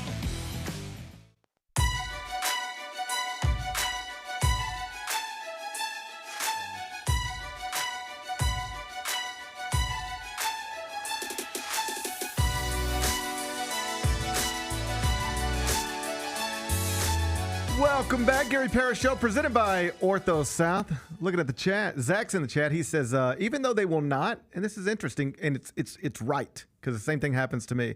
Even though at the grocery store they will not ask if they can take your groceries to your car anymore, they do at the liquor store. That's right. The liquor store always wants to carry my stuff. Shout out, Zach. Shout out to Zach. Shout out to liquor stores. They always want to carry my stuff because, I buy in bulk. Oh, you do? I buy in bulk. I've never understood. I see people, and they'll walk into a liquor store and they'll buy a bottle of whiskey or a bottle of vodka. I should say I do understand. Like maybe, you don't want to, maybe you only want to spend so much money right now. I got that. Yeah. But like, I'm always like, is this the last bottle of whiskey you're going to drink? And if it's not, why are you just buying one? For instance, would you go, I've made this point before. We don't buy toilet paper one roll at a time. Right. Because we know we ain't going to stop needing it, using it. I feel the same way about liquor stores. I go in and I buy a case. I would never buy one bottle of vodka. I buy a case of vodka. I think self-control becomes an issue there with See, some but people. not for me. Genuine. Oh, it would for me. It would for me. Because I'm going to be a little more generous for those pours if I know that I got a big old stash waiting behind it. My behavior does not change at all. My behavior. Because this is true with like M&Ms. Yeah. You know, like if you put a bowl of M&Ms in front of me, I'll eat. If you give me one bag of peanut M&Ms, I'll eat one bag of peanut M&Ms. But if you make it a whole bowl, I'll eat the whole bowl. I'm not like that with alcohol. Oh, I am. I have to set if I'm drinking beer, okay, I gotta say, all right, I'm having 6 of these. All right, and then that's it. Like I never do that. Like it's like I'm getting a 6-pack because I'm gonna have 6 of these, or I'm gonna get a 12-pack and I'm gonna have a lot of these. But I have to set the limit. Like before I dive in, I gotta set the limit. Like if it's a bottle, I'm like, okay, I'm going to here, like where the word is right here, and then that's it. No, there will be some nights where I'll have one drink and then go to bed, and then other nights where I'll have no drinks and go to bed, and other nights where I'll have a whole bunch of drinks and go to bed, and it's entirely up to me. But I never think about, I don't have much left, so I got to slow it down, or I got too much, so it's time to get crazy. I got to lay the groundwork. I don't even think about it. Yeah, I'm just going to enjoy my night, whatever it feels like, and it doesn't, you know. I mean, it works for me because like I understand that. I'm doing okay. No, I got it. Yeah, I will tell. It's funny you even bring this up because like I will tell my wife like tomorrow night when we're gonna have a nice little Friday night, I'll be like, okay, I'm gonna have that many. This feels like more the type of thing you need to do with cocaine. You know, it's like you know, you ever seen somebody try to plan for the weekend? Yes. With cocaine? I mean. Not in a long time. It'd be like, yeah, never. Gonna get it on Thursday, but ain't gonna mess around with it till Saturday night. Yeah. Never goes that way. Out by Friday morning. All right, everybody. Who are you talking about? Just people I knew once upon a time. People I used to know. You know? You can't, that's the type of thing you have it laying around, buddy. That's the type of thing, however much you have is how much you'll do. All right? But with alcohol and beer, I can just sit it in the cabinet. I don't need it. I got a whole bar at all times, and I just walk past it. I don't have to grab it like you do. Yeah, I have a little more self-control, it appears. I mean, this is my way of practicing self-control. Yeah, I don't have to practice self-control. I just come to the table with it. I come to the table with. I bring self-control to the table. Okay, all right. Well, I'm just buying one bottle. Okay, but I'm buying 6 every time. God. Jeez. I buy 6 every time. I buy a case of vodka every time I go to the liquor store. They love you. Oh, man. But here's the thing. Mr. Parrish. Yeah. But I only have to think about it. Every time you have to go to the liquor store 6 more times on average than I do. Yeah. All right? For every one time I go to the liquor store, you go 6. I'm being efficient with my time. Yeah. You're not being very efficient with your time. I guess not. It works for me. But here's the point. Every time, literally every time, this nice little woman, she says, would you like me to take your case of vodka to the car? And I say, no, I got it. It's fine. Because wouldn't that be weird? Yeah. If I asked a young woman, wouldn't it be weird? Like if it was a man and he said, you let me take it? I could be like, yeah, man, take it out, whatever. But I would feel ridiculous walking out like this, and I've got some woman carrying a big case of vodka. I would feel outrageous. Yeah, I don't understand liquor stores. I don't got understand a good business them either. model. They do. I thought about it. It's an incredible business model. Oh, I think a cash cow would be just if I just opened a little liquor store. I mean, just bare bones, nothing, just sell like those things. Liquor stores. I never seen them go out of business. Never. You ever seen one go out of business? No, dude. The one I go to's been there since I was like a kid. Yeah. Start you a 5-star restaurant, you might lose that. You might lose it. A liquor store? That's not going anywhere. A fast Mexican restaurant, liquor stores, medical marijuana stores. Those things are going to be around for. They ain't going nowhere. Right. They ain't going nowhere. I'm telling you. So, but they always ask if they can take. So liquor stores will carry your stuff out. Grocery stores won't. That's where we're at in 2024. It's the byproduct of a divided country. I think you're right. Maybe somebody will bring this up tonight at the convention. Yeah. You know? Yeah. I don't know what's going on. All right. Let's go. It's time for GP's Carryout. One final segment filled with stuff to take with you. It's not everything you need to know, but it's most of it. What did we learn today? A whole bunch of stuff. I mean, a lot of stuff. We really did learn a lot of stuff today. Yeah. I don't know if any of it's useful. I learned some things. What do you think you learned? I think the biggest thing I learned is that grocery stores are making a mistake. They're alienating their customers by not putting someone at the register, at least one person. Customer service is a real thing, and having somebody there to handle people's groceries, that's part of customer service. That's under the customer service umbrella. Old people are people too. Old people are people too. They got a lot of money.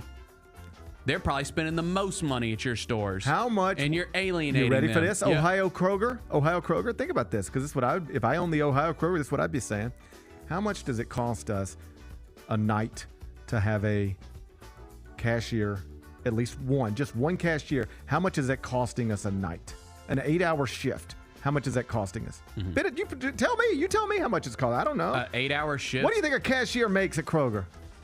I mean, I think what's minimum wage now? Is it 7 something or is it going up to 8? Bennett, I think you're living in 1980. Am I? Yeah. What's minimum wage? It's like $10 an hour. I think it's way more than that.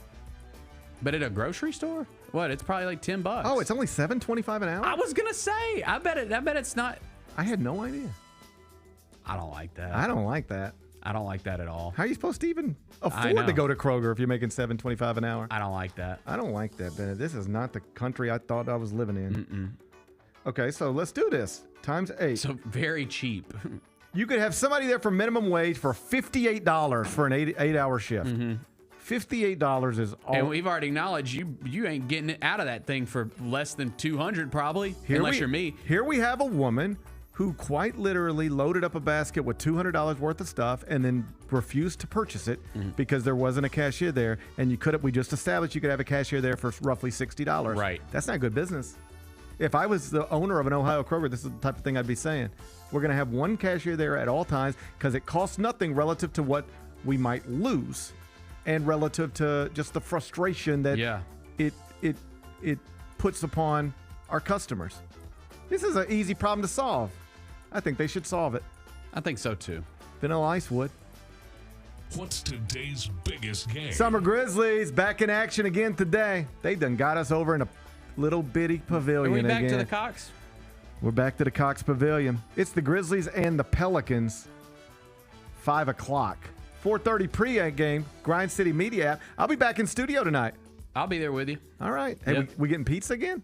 Oh, we'll see. We got pizza. We had a pizza party. That was fun. Me and Bennett, Eric Hasseltine. There it is. Mike Wallace. We had a pizza party. Yeah, we did. It had been a minute since I had a pizza party. We had a pizza party. Is this time right? Because this is not the time.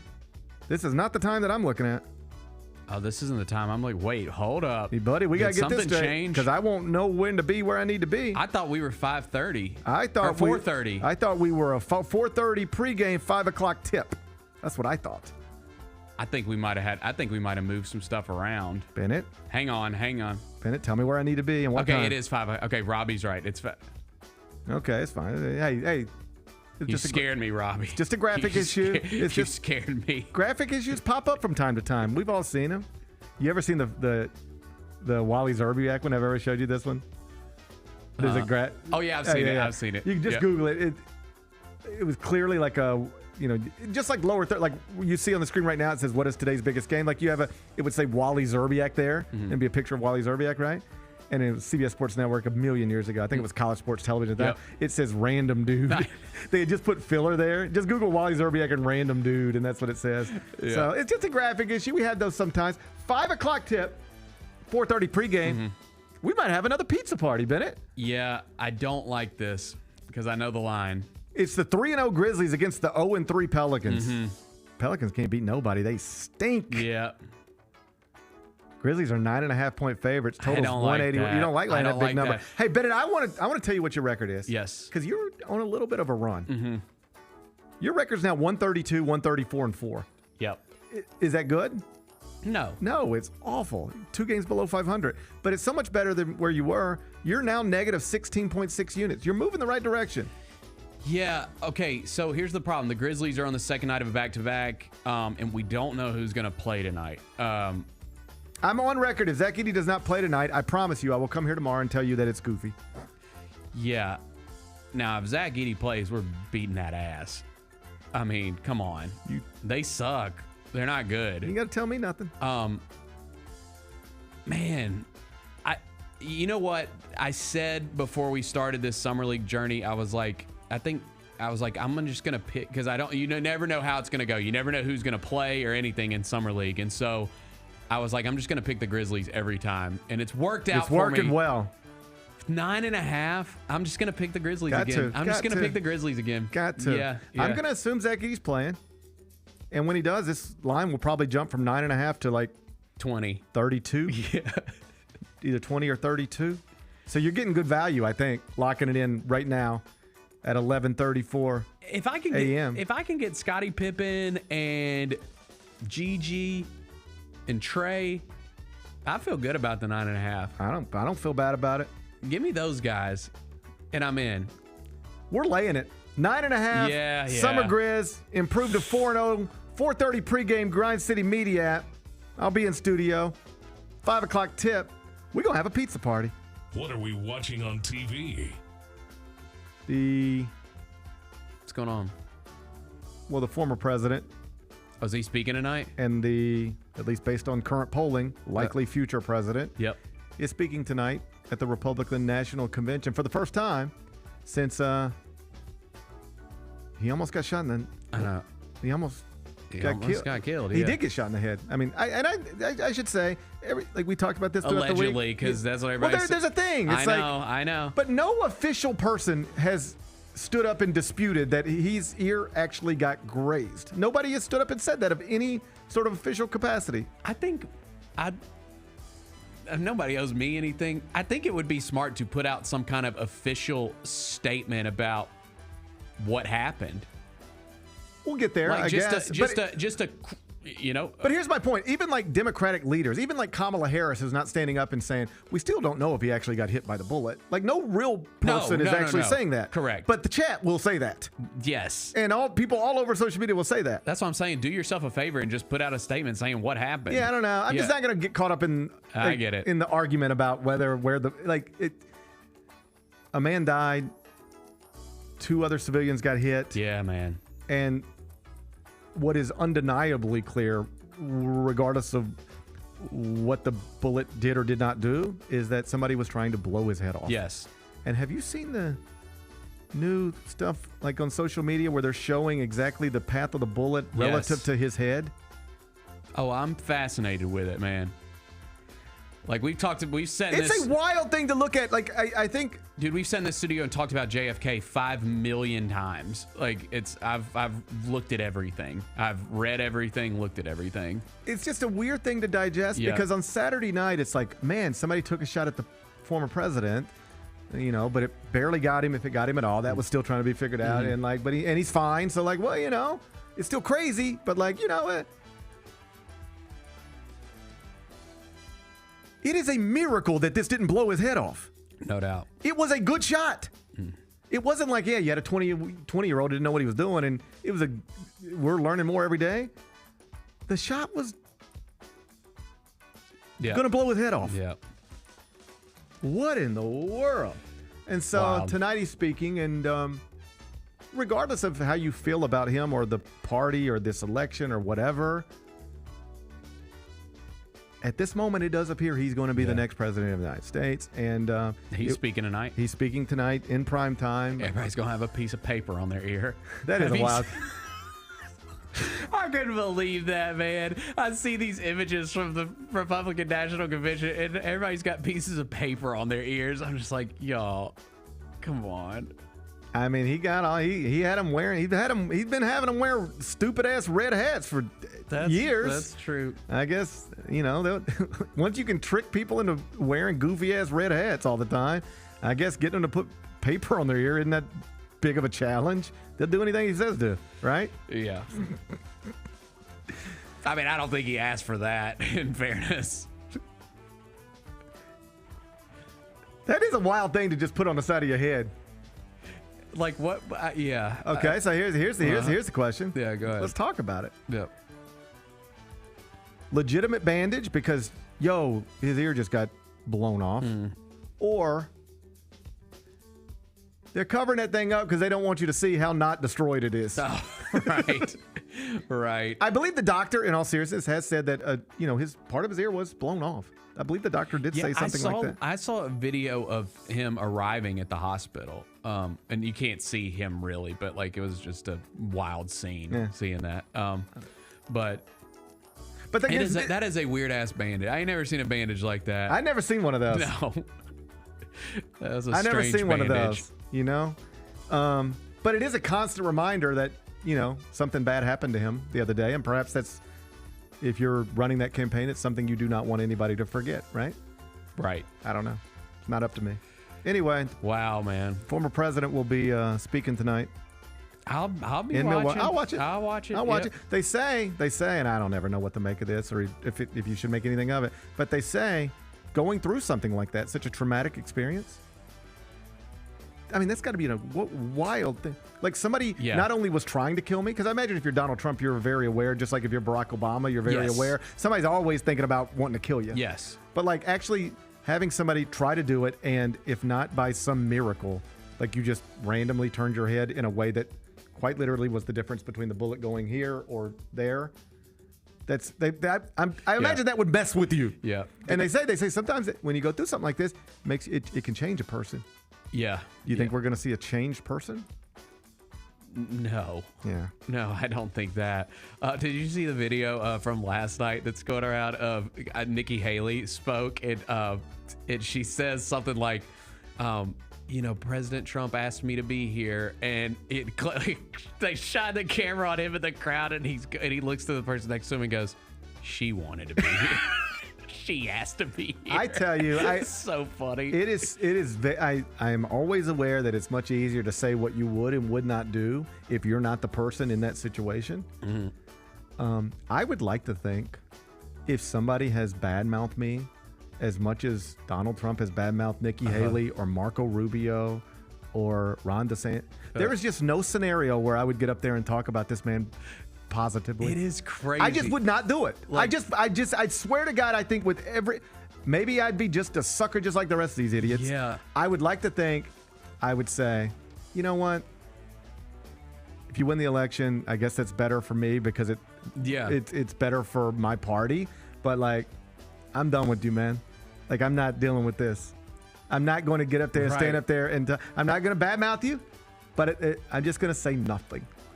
But there's no way I'm going to get up on that stage and talk positively about you, given the way you have consistently talked about me. I swear to God, I don't think I could do it. I just set it out. I don't think so either. I would just set it out. And if somebody said, well, it's going to cost you with voters, that's fine, but at least I can look myself in the mirror.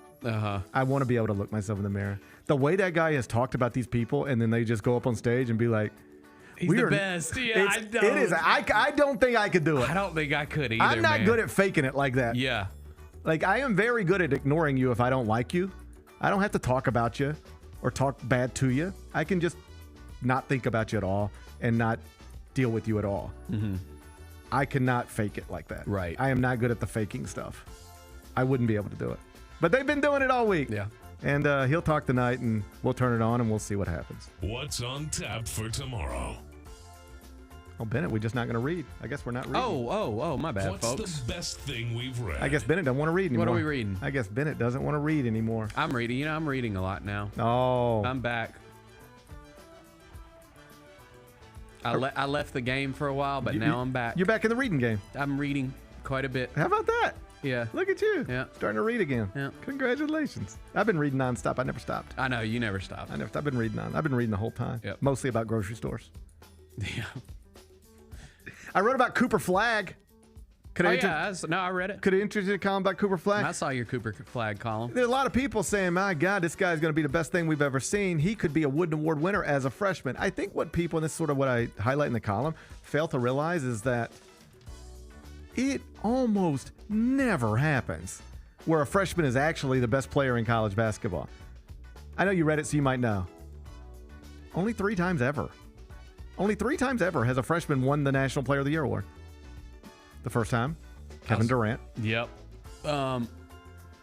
Anthony Davis is 2. And Not Kyrie. No. Zion? No. Kyrie would have if he would have played. He got hurt. It is Zion. It's Zion. Okay. Yeah. Those are the only three. Kevin Durant, Anthony Davis, Zion Williamson. Only three freshmen to ever win National Player of the Year in men's basketball. I believe Paige Beckers is the only woman to ever do it at UConn. Okay. This is very rare. Yeah. Every year we're like, man, this freshman's amazing. They're never the best player. But some people really do think Cooper Flagg could be. Mm-hmm. And what's interesting is because he's a reclassified freshman, he's still only 17 years old. He doesn't turn 18 till December. If he is the National Player of the Year, he won't just be a rare freshman National Player of the Year. He will quite literally be the youngest freshman of the year, or the youngest National Player of the Year in history. I should rephrase all that. If he goes on as a freshman to be National Player of the Year, he will be the youngest National Player of the Year in the history of men's college basketball. That's what we're asking him to do. What is the expectations for Cooper Flagg among some? Go be the youngest National Player of the Year in the history of men's college basketball. That's the ask. Okay. It's a big ask, but he's a special talent. You can read it, cbssports.com. What's on tap for tomorrow? Somebody's asking about Carmelo Anthony winning National Player of the Year in his only year at Syracuse in the chat. He didn't. TJ Ford did. Wow. Carmelo Anthony was not the National Player of the Year. No, he just won the championship. You have to also remember all that voting is typically done before the NCAA tournament. Syracuse was not supposed to win the national championship. Right. They were not like a 1 seed. So this is a big flaw in college basketball awards because I think sometimes who else was not National Player of the Year in his last year of college? Kemba Walker. That's insane. But if you voted after the NCAA tournament, he would get every vote. Of course. So at CBS Sports, we don't wait till after the whole NCAA tournament, but we do wait until the Final Four. Mm-hmm. We get as much data as possible to digest it because if you don't, you end up, we had Dusty May as our National Coach of the Year 2 years ago. If you voted after the regular season, you would not have done that. Right. But after FAU goes to the Final Four, like nobody did a better job that year than Dusty May. Right. So Carmelo Anthony never won National Player of the Year, largely because the voting was done before the NCAA tournament back in 2003. What's on tap for tomorrow? Jessica Benson's going to join us from Las Vegas. Yes. Looking back at the fourth and possibly final, but not definitely final, game for the Summer Grizz out in Las Vegas. We'll be looking back at Grizz Pelicans tonight. Will Zach Edey play? We'll find out some point before 5, and we'll talk about it tomorrow at 10. Either way. Enjoy the rest of your day. I'm going to enjoy mine. We'll meet back here in 22 hours. Till then, be careful, be kind, be good. Rep your hood.